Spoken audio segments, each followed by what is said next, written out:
Hey everyone, Thornton here, and today we're going to be talking about something a little different than the finals or an FPS, although it does still involve, firearms, and that's the newest rage going out right now, and that's Palworld. And interestingly enough, they just released a roadmap. I wish some other games would kind of do that as well, but it's also interesting. We're going to go over what's in that roadmap, and also how Pokemon seems to be taking aim, or at least Nintendo, at that roadmap, and if it's going to cause any issues. But without further ado, let's jump into today's topic. So Palworld has kind of taken over the video game world in a way that a lot of us probably never even saw coming. It's already sold 8 million copies within 6 days, putting it at one of the most played games of all time, which is just absolutely insane to see. And the devs working on it are pretty active and let us know that recently we just got a brand new patch that fixed a bunch of issues, such as a bug where the loading screen did not end when logging into the world, fixed a bug where the world date was not displayed correctly, and corrected various incorrect text, and also did some countermeasures against cheating and exploits. So it's nice to see the dev team is working so hard on that. What's even more interesting though is they have been pretty open about what to expect for future updates by giving us a roadmap, which is something that a lot of developers just haven't done very recently. You can see from their tweet that they actually gave us a ton of new stuff to look forward to. They are going to be adding a PvP mode, which is probably going to make this game last an insanely long time, and also makes me think they're going in the direction of an MMORPG or a very,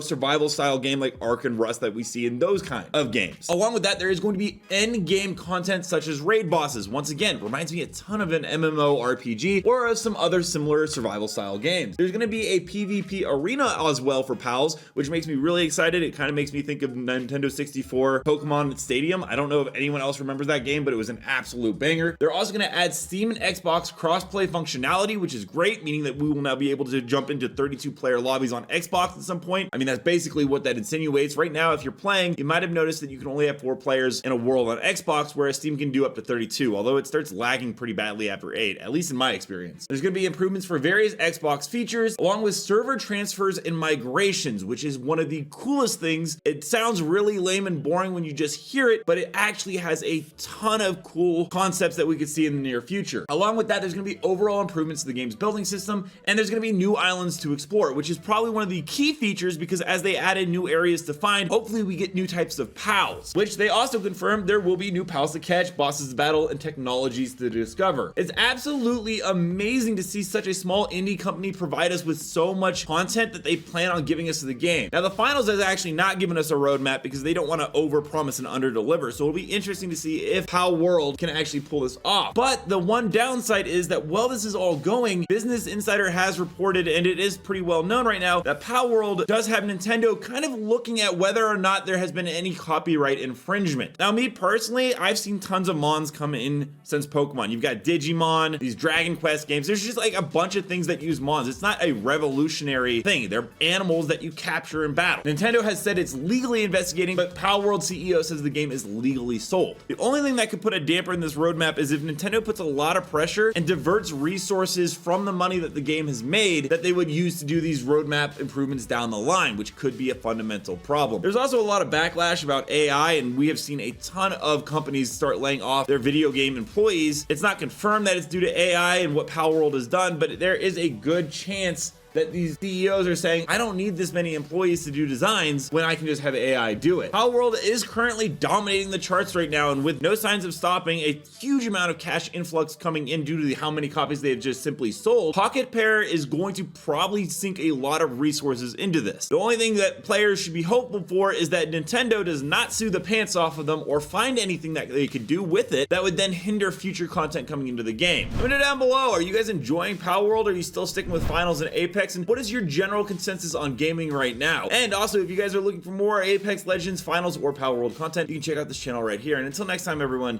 I'll catch you in the next video, and thanks for stopping by.